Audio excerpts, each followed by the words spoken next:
فتوے ارزاں ہو گئے، سستے ہو گئے. پہلے فتوے بڑے قیمتی ہوتے تھے، اب بڑے سستے ہو گئے.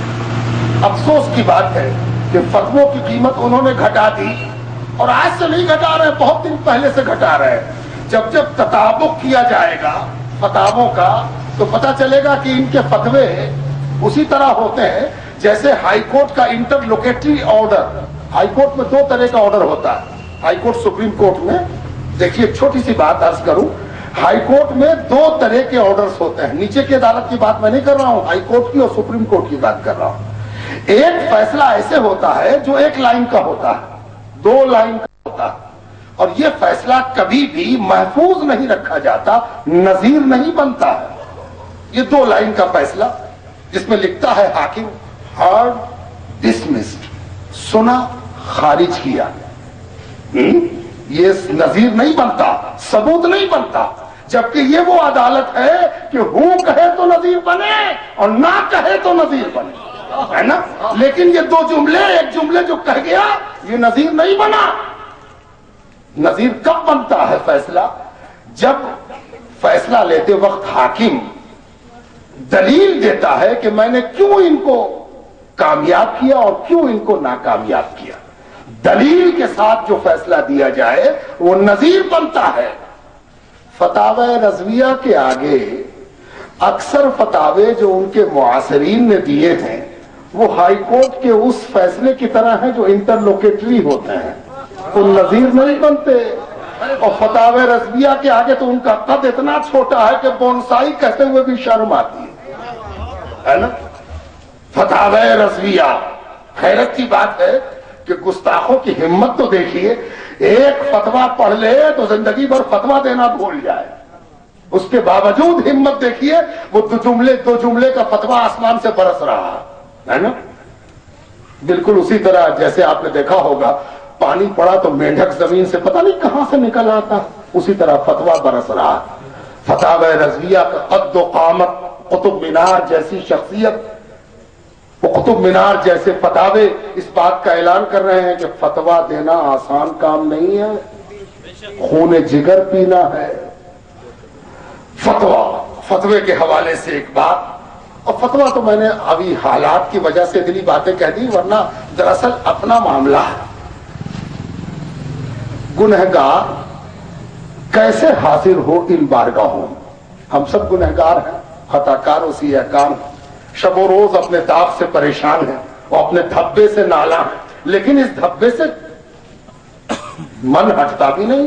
کریں تو کیا کریں، حضرت کے پاس کیسے جائیں؟ کہتے ہیں کہ مخدوم صاحب ایک بار کہیں کا سفر کر رہے تھے اور سفر کرتے ہوئے ایک جگہ ظہر کا وقت ہو گیا. دیکھا کہ ایک دو آدمی نماز کے لیے کھڑے ہوئے ہیں، اللہ اکبر کیا، حضرت نے بھی جلدی سے اللہ اکبر کہا، شامل ہو گئے، نماز پڑھ لی اور نماز پڑھ کے آگے بڑھ گئے. آگے بڑھے تو کچھ لوگ اگل بغل کے جس بستی میں نماز پڑھی تھی دوڑتے ہوئے آئے، سانس پھول. حضرت بڑا غضب ہو گیا. کیا ہوا؟ کہا حضرت جو نماز پڑھا رہا تھا وہ شرابی ہے. جو نماز پڑھا رہا تھا وہ شرابی ہے. سوال کرنے والا اور خبر پہنچانے والا اور احتجاج کرنے والا اس امید پر تھا کہ حضرت تو آج پورا ہاتھ پیر جھاڑ دیں، کہیں گے استغفر اللہ، توبہ توبہ، کس کے پیچھے نماز پڑھا، استغفر اللہ، رکھا کیوں تم لوگوں نے اس بستی میں، نکال باہر کرو. اور میں ہوتا تو یہی سب کہتا ہے نا. حضرت نے سنا اور جیسے کہ انسنا کر دیا. پھر کہا حضور وہ نمازی جو نماز پڑھا رہا تھا وہ شرابی ہے. حضرت نے فرمایا ارے ہر وقت نہ پیتا ہوگا، ہر وقت نہ پیتا ہو. میں وجہ بیان کروں گا، گھبرانے کی بات نہیں. یہ پینے والوں کو شہ دینا نہیں ہے، یہ غلط فہمی میں کوئی نہ رہے، اور اگر غلط فہمی میں کوئی ہے تو وہ ابھی دودھ پی رہا ہے، اسے بالغ ہونے کی ضرورت ہے. حضرت نے فرمایا ہر وقت نہ پیتا ہوگا. کہنے والے نے کہا ہاں حضرت ہر وقت پیتا ہے. رمضان کا دن تھا، حضرت لپک کے آگے بڑھ گئے یہ کہتے ہوئے کہ رمضان میں نہ پیتا ہوگا، رمضان میں نہ پیتا ہوگا.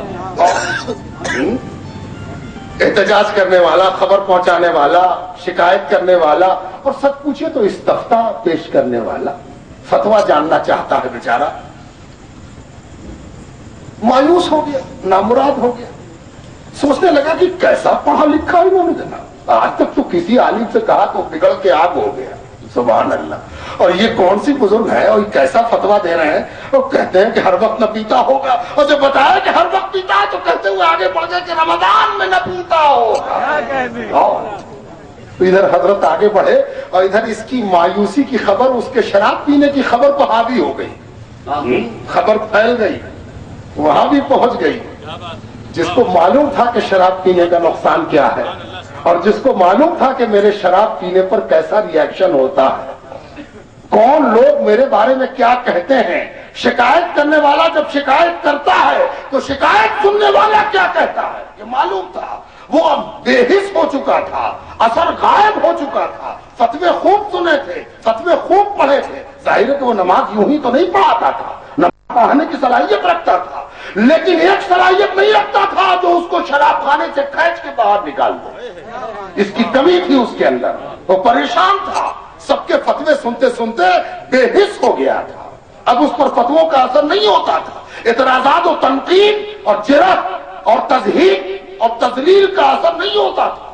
اس کو جو معلوم ہوا کہ وقت کے اتنے بڑے بزرگ صوفی عالم انہوں نے میرے بارے میں یہ کہا ہے، ایک تھرتھری اور کپکپی پہلی بار پائی اور دوڑ کر حضرت کے قدموں پر گر گیا اور کہنے لگا، حضور ساری دنیا مجھ کو ننگا کرتی ہے، میں بھی ننگا رہنے کا عادی ہو گیا تھا، کوئی ملا نہیں آج تک چھپانے والا، پہلی بار کوئی چھپانے والا ملا ہے۔ حضرت اب ننگا رہنا نہیں چاہتا۔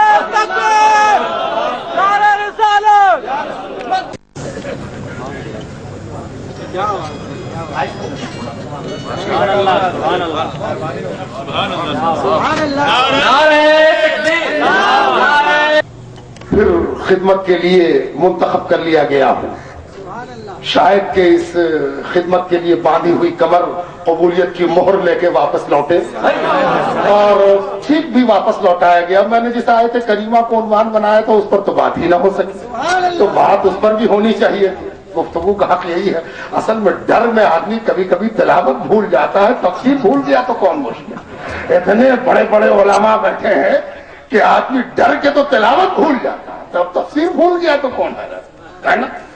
تو اللہ رب العزت ارشاد فرماتا ہے، اس ارشاد میں تھوڑے سے نقطے ہیں، ان کو سمجھنے کی ضرورت ہے۔